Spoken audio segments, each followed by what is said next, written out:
ଆମର ମଟନ ଧୁଆ ହଉଛି, ହବ ଆଜି ମଟନ ତରକାରୀ।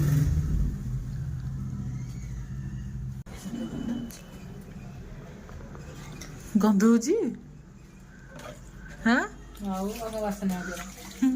ମୋ ବୋଉ ମଟନ ଖାଉନି ତ, ତାକୁ ସେଥିପାଇଁ ଗନ୍ଧ ହଉଛି ମଟନ ଧୋଇଲା ବେଳକୁ। ଦେଖିବାକୁ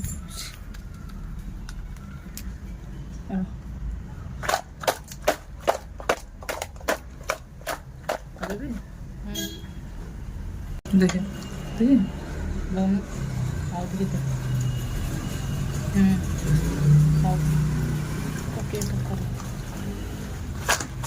ଯା ହଉ ଆମ ବୋଉ ମଟନ ନ ଖାଇଲେ ବି ତାକୁ ସୁନ୍ଦର ପୁରା ସୁନ୍ଦର କରିକି ଧୁଆ ଧୁଇ କରିକି ପ୍ରସ୍ତୁତ କରିଦେଲା।